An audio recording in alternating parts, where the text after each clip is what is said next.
வணக்கம் மக்களே. நீங்க ஒரு வீடு கட்ட ஒரு லேண்ட் வாங்க போறீங்களா? அந்த லேண்ட் வாங்குறதுக்கு முன்னாடி சாலை வசதி இருக்கா, தண்ணீர் வசதி இருக்கா, பக்கத்துல போக்குவரத்து வசதிகள்லாம் இருக்கா அப்படிங்கிறத நீங்க செக் பண்ணுவீங்க.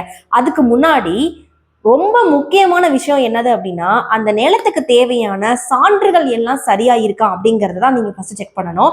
ஸோ அந்த சான்றுகள்லாம் என்ன என்ன அப்படிங்கறத பாக்குறதுக்கு முன்னாடி யாரெல்லாம் என்னோட சேனலை சப்ஸ்கிரைப் பண்ணாம இருக்கீங்களோ அவங்க எல்லாரும் என்ன பண்ணிக்கோங்க அப்படின்னா சப்ஸ்கிரைப் பண்ணிக்கோங்க. அப்பதான் என்னோட அப்டேட்ஸ் எல்லாமே கண்டினியூஸா உங்களுக்கு கிடைக்கும். இப்ப நீங்க வீடு கட்ட ஒரு லேண்ட் வாங்க போறீங்க அப்படின்னா அந்த லேண்ட் அரசு அனுமதி பெற்றிருக்கா, அடுத்து அது விவசாய நிலமா இல்ல வீடு கட்டுறதுக்கு தகுந்த ஒரு நிலமா அப்படிங்கறத நீங்க பார்க்கணும். நெக்ஸ்ட் அந்த லேண்ட் பேங்க்ல அடமானமா வச்சு அவங்க ஏதாவது கடன் வாங்கியிருக்காங்களா அப்படிங்கறத நீங்க செக் பண்ணிக்கணும். இதெல்லாம் நீங்க சரிபார்க்கணும் அப்படின்னா அதுக்கான ஆவணங்களை நீங்க சரிபார்த்தா மட்டும்தான் உங்களுக்கு நமக்கு ஒரு ஐடியா கிடைக்கும். இப்ப அந்த அந்த அது என்னென்ன ஆவணங்கள் அப்படின்னு பார்க்கலாம். நீங்க பத்திரப்பதிவுத்துறை சார்ந்த ஆவணங்களை சரிபார்க்கணும் அப்படின்னா என்னென்ன ஆவணங்களை சரிபார்க்கலாம் அப்படின்னா ஃபர்ஸ்ட் கிரைய பத்திரத்தை நீங்க பார்க்கணும். அடுத்து தாய் பத்திரம், அடுத்து வில்லங்க சான்று. இந்த 3 சான்றுகளும் கரெக்டா இருக்கா அப்படிங்கறத செக் பண்ணிக்கோங்க.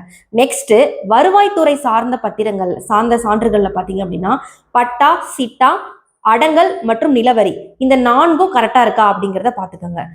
நெக்ஸ்ட் உள்ளாட்சி சார்ந்த அமைப்புகள்ல அதாவது வீடு கட்டுறதுக்கு தேவையான அப்ரூவலுக்கான சான்றுகள் இருக்கா அப்படிங்கறது நீங்க என்ன பண்ணணும் அப்படின்னா செக் பண்ணணும்.